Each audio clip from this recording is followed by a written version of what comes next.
Iya, banyak yang mengatakan bahwa, Gen Z itu apatis dalam, berpartisipasi dalam politik ya, terutama pemilu.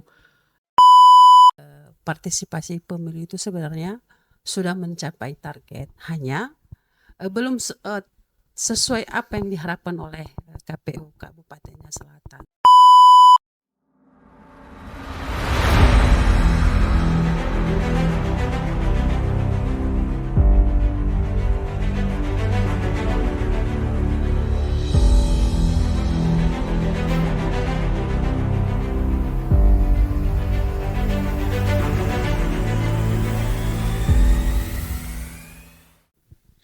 Halo teman pemilih, selamat datang di podcast KPU Kabupaten Nia Selatan. Senang sekali saya Romega Tiarmada Manik sebagai host di sini untuk episode pertama kita di podcast KPU Kabupaten Nia Selatan. Hari ini kita mengangkat tema strategi pemberdayaan pemilih pemula dari yang apatis menjadi partisipatif. Untuk mengulik tema kita sudah mendatangkan dua wanita cantik. Halo ibu-ibu. Halo. Apa kabar hari ini ibu? Untuk perkenalan pertama mungkin bisa ibu perkenalkan untuk ibu yang di depan saya yang baju hitam. Oke, perkenalkan nama saya Rebecca Evelyn Laia, saya adalah, dosen dari Uniraya dan juga sekaligus menjabat sebagai Warek 3 bagian kemahasiswaan dan kerjasama. Untuk kegiatan belakangan ini ibu apa saja kesibukannya? Ya, kesibukan saya seperti biasa yaitu mengajar sebagai seorang dosen dan saya juga terlibat dalam satu kegiatan literasi, bagi anak-anak muda. Berarti selain mengajar ibu juga ada edukasi di luar kampus gitu ya bu ya. Oke. Untuk selanjutnya kita perkenalkan ibu yang samping saya yang cantik, boleh diperkenalkan ibu? Oke, baik. Nama saya Isyani Guhae sebagai anggota KPU Kabupaten Nia Selatan Divisi SDM dan Parmas. Oke, untuk kegiatan ibu sehari-hari ini apa aja bu? Ya, seperti biasa ke kantor melaksanakan tugas-tugas di kantor Tugas-tugas di setelah kantor. selesai tahapan. Setelah selesai tahapan juga ibu masih ngantor ya bu ya. Saya akan bertanya untuk pertama kali untuk ibu Rebecca. Ya. Ibu kan menjadi dosen di Universitas Nia Selatan ya bu ya. Iya. Kita menyebutnya dosen di Uniraya, oke bu. Yang paling ngetop lah ya bu di Kabupaten Nia Selatan ini. Kira-kira jumlah mahasiswa dan mahasiswinya di Uniraya itu berapa bu? Ya, untuk saat ini kira-kira mahasiswanya ada 3.000 mahasiswa. 3.000 mahasiswa itu dari semua jurusan ya bu ya? Yes, dari semua jurusan kita punya 4 fakultas dan 13 prodi atau jurusan. Oke. Mungkin kalau soal pemilu kita lebih tanya ke yang pakarnya saja ya. Ke Ibu Isyani Gohae. Oke, Bu. Kalau pemilu itu kenapa ya harus diadakan? Kenapa harus penting gitu diadakan di Indonesia, Bu? Oke, baik. Kenapa pemilu itu penting? Karena pemilu itu merupakan wadah atau sarana kedaulatan rakyat dalam memilih wakil dan pemimpin pemerintah secara langsung, umum, bebas, rahasia, jujur, dan adil. Melalui pemilu juga, rakyat bisa berpartisipasi dalam menentukan kebijakan negara, mulai dari pusat dan daerah. Berarti kita kalau sudah memilih kita menentukan lah ya kemana Indonesia ini akan dibawa gitu ya dengan kebijakan-kebijakan para pemimpin nantinya ya Bu ya. Oke, untuk Ibu Rebecca, saya kembali ke Ibu Rebecca. Benar nggak sih Bu Gen Z itu apatis? Iya, banyak yang mengatakan bahwa Gen Z itu apatis dalam berpartisipasi dalam politik ya, terutama pemilu. Namun sebenarnya ini juga didukung dengan satu jurnal ya tahun 2025 yang mengatakan bahwa sebenarnya mereka bukan apatis, tapi mereka harus didekati dengan cara yang berbeda seperti dibanding generasi-generasi yang lainnya. Karena mereka itu kan Gen Z yang memang sudah ketika mereka lahir teknologi sudah ada gitu. Jadi sangat familiar dengan media sosial, sangat familiar dengan internet, maka pendekatannya juga harus yang unik lah pada mereka. Mungkin karena Ibu sudah sebagai dosen ya Bu ya, jadi Ibu sudah lebih dekat dengan generasi Z di zaman sekarang. Karena mungkin ya, mahasiswa-mahasiswa Ibu sudah didominasi generasi Z ya Bu ya. Untuk karakteristik Gen Z itu di zaman sekarang itu gimana ya Bu ya?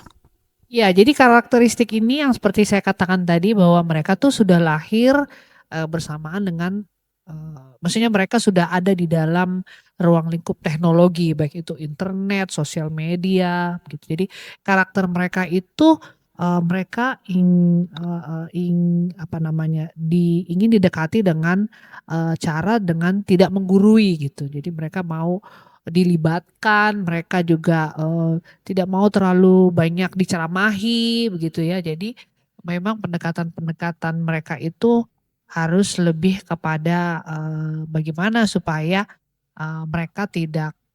mereka diberi pengetahuan tapi mereka tidak digurui gitu.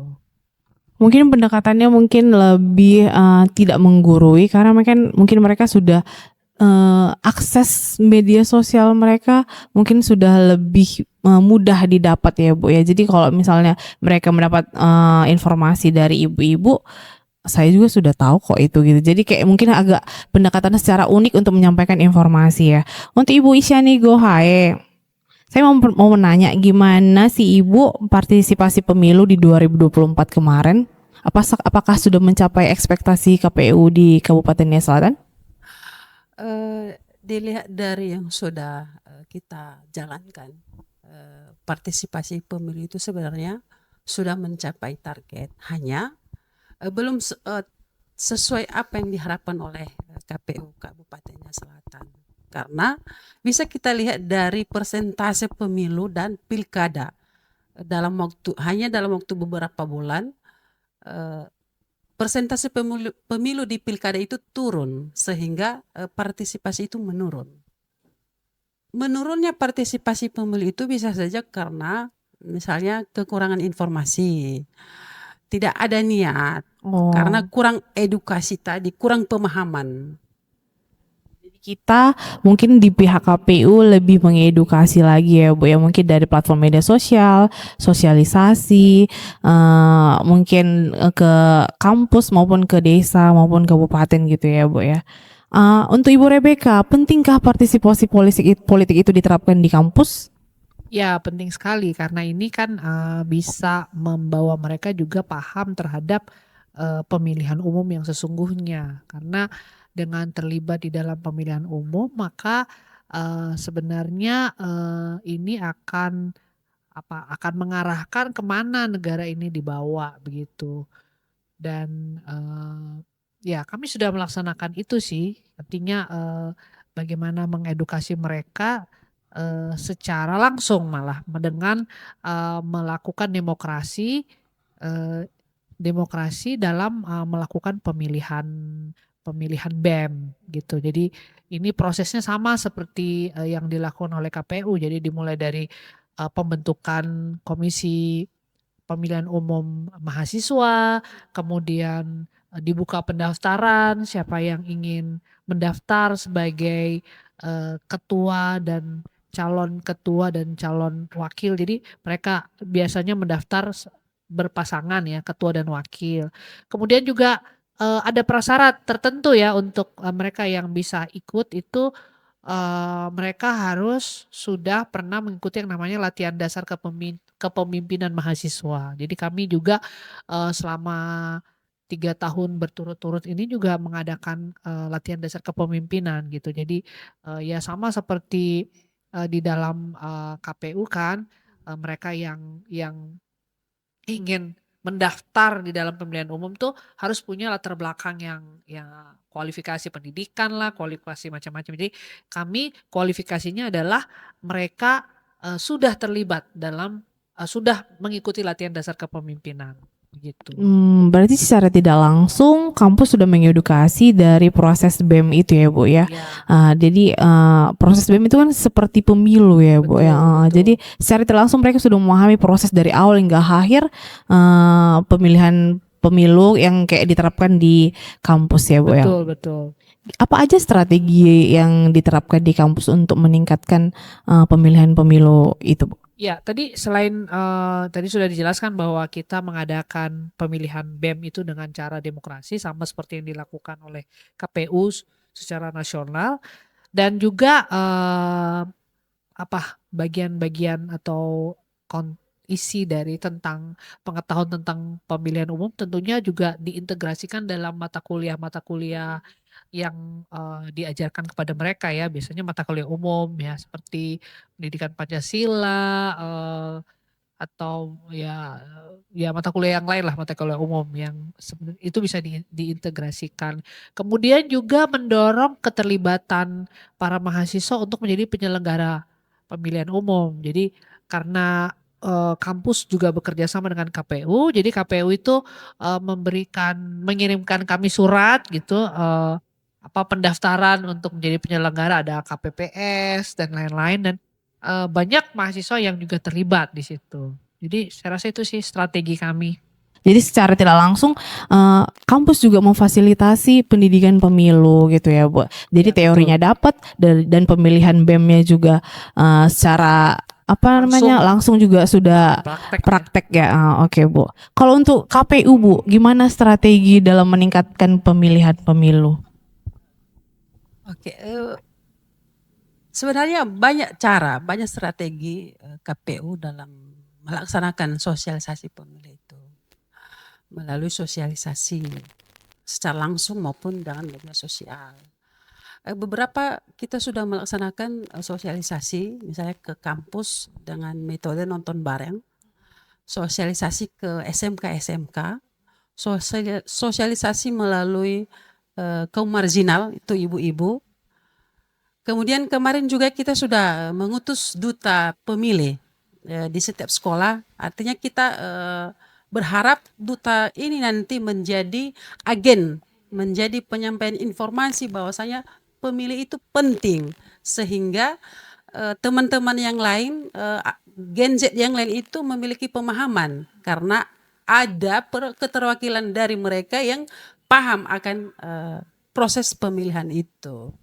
Berarti KPU sudah mencakup dari seluruh bagian ya Bu, dari yang media sosial, sosialisasi dari bagian manapun, terus yang terakhir Ibu sudah memilih duta di sekolah gitu. Jadi kayak seperti influencernya mereka. Jadi pasti yang Ibu pilih pun duta-duta yang bisa memberikan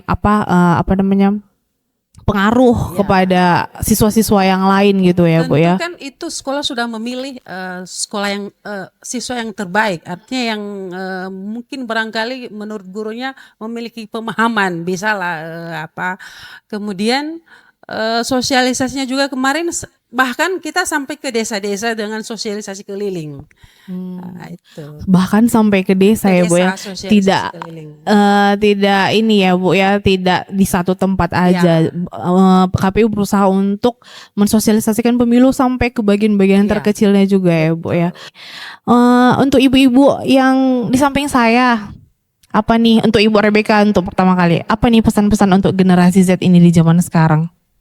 Ya, pesan-pesan saya ya kita harus terlibat ya, harus Gen Z sangat perlu berpartisipasi dalam politik, terutama dalam pemilihan umum. Dan bukan hanya berpartisipasi, tetapi bagaimana ketika mereka berpartisipasi, mereka harus bijak juga di dalam berpartisipasi. Mereka harus mampu juga memilih siapa orang-orang yang layak menjadi pemimpin di masa yang akan datang gitu. Karena ini akan mempengaruhi masa depan dan kehidupan mereka juga gitu di masa yang akan datang. Begitu. Berarti kalau untuk generasi Z diperlukan ketelitian, mungkin dapat informasi kayak dari media sosial yang resmi, website gitu ya Bu ya. Kalau untuk Ibu Shani Gohae, gimana nih pesan-pesan untuk generasi Z kita? Oke, baik, untuk generasi Z, jadilah pemilih cerdas, Jadilah bagian dari penyelenggaraan pemilu. Tentukan pilihan berdasarkan visi misi, rekam jejak pemilih, calon pemimpin yang akan kamu pilih. Jangan golput, satu suara menentukan arah bangsa. Oke, untuk generasi Z lebih bijak lagi mungkin dalam memilih pemimpin untuk selanjutnya, lebih cross check untuk background, mungkin ya visi misinya mungkin harus dicek ya Bu ya, karena visi misi ini yang bisa membangun Indonesia kan Bu ya kan. Oke, untuk generasi Z, pakailah hak pilih kamu. Jangan apatis, karena kalau kamu apatis, tidak akan merubah Indonesia ini. Terima kasih buat ibu-ibu sudah menyempatkan waktunya. Semoga ibu setelah ini lancar-lancar untuk kedepannya. Terima kasih. Sampai berjumpa kembali di podcast selanjutnya. Jangan lupa like, subscribe, and comment. Dadah!